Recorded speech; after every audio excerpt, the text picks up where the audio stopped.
Hello, இது ஒரு gift பாக்ஸுங்க. திறக்கிறேன் பாருங்க. உள்ளே என்ன இருக்குன்னு பார்க்கலாம். விசேஷமாக இருக்கும்னு நினைக்கிறேன். என்ன விசேஷன்றது பார்க்கலாம் நம்ம. இதில் வந்து ஒரு சன்ஃப்ளவர் சூரியகாந்தி விதை ஒன்று கொடுத்துருக்காங்க. அது பந்து மாதிரி ஆக்கி கொடுத்துருக்காங்க. மண்ணால் சுருட்டி மண்ணெல்லாம் குழப்பி அது ஒரு பந்து வடிவில் மாற்றி இது பண்ணுங்க. இப்போ தெரியுதுங்களா விதை? இதுதான் கொடுத்துருக்காங்க. இதை நான் வந்து நீங்கள் போட்ட உடனே சூரியகாந்தி விதை முளைச்சி ஒரு சூரியகாந்தி செடி ஒன்று உண்டாகும். இதுக்காக தான் கொடுத்துருக்காங்க. இது இது என்னன்னு பார்க்கலாம். இது வந்து அவரை செடியோட விதை, அவரை விதைங்க. இதையும் மண்ணில் குழப்பி கொடுத்துருக்காங்க.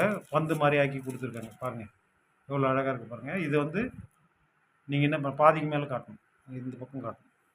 இதை வந்து நீங்கள் உங்களுக்கு தேவைப்படுற இடத்துல போட்டு அவரை செடியை மாற்றிக்கலாம். இன்னொன்று கொடுத்துருக்காங்க. இது என்னன்னு பார்த்தீங்கன்னா பீகாக் ஃப்ளவரம்.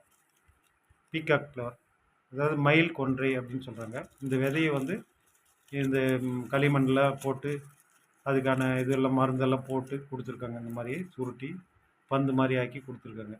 பார்த்தீங்களா? இதெல்லாம் நீங்கள் யூஸ் பண்ணிக்கலாம். இது செய்கிறப்போ வந்து அடுத்த பாக்ஸை பிரிக்கிறேன். என்ன இருக்குதுன்னு பார்க்கலாம். அடுத்த பாக்ஸில் என்ன இருக்குது இதையும் பிரித்து பார்த்துக்குவோம். இது உள்ளே என்ன இருக்குது, என்ன விதை கொடுத்துருக்காங்கன்னு பார்க்கலாம். தொடர்ந்து வாட்ச் பண்ணுங்கள். இருங்க.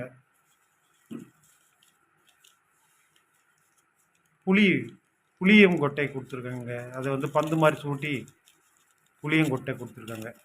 இது பாருங்கள், புளியங்கொட்டை புளியம் விதையை வச்சு அது செய்து கொடுத்துருக்காங்க. இருங்க இருக்கட்டும். அடுத்து என்ன கொடுத்துருக்காங்க பார்க்கலாம். இதில் வந்து என்ன விதை இருக்குது, வெண்டை விதை இருக்குங்க. இந்த வெண்டை விதையை நீங்கள் போட்டிங்கன்னா வெண்டைக்காய் செடி வரும். அது மூலிமா உங்களுக்கு வெண்டைக்காய் கிடைக்கும். இதை வந்து மண்ணை நல்லா கிளறி தண்ணி ஊற்றி அதுக்கு பிறகு வந்து நீங்கள் இதை புதைச்சிட்டிங்கன்னு வச்சுங்க. ரொம்ப ஆழத்தில் புதைக்கக்கூடாது, மேலோட்டமாக புதைச்சி தண்ணி ஊற்றிக்கிட்டே வந்தீங்கன்னா செடி வளர ஆரம்பிக்கும். எல்லாத்தையும் நீங்கள் கண்காணிச்சிக்கிட்டே வந்தீங்கன்னா செடியெல்லாம் வந்த பிறகு நல்லா வளர்ச்சி அடைஞ்சு அது உங்களுக்கு பலனை கொடுக்க ஆரம்பிக்கும். புரியுதுங்களா? தேங்க்யூ வெரி மச் ஃபார் வாட்சிங் மை வீடியோ. நிதின்.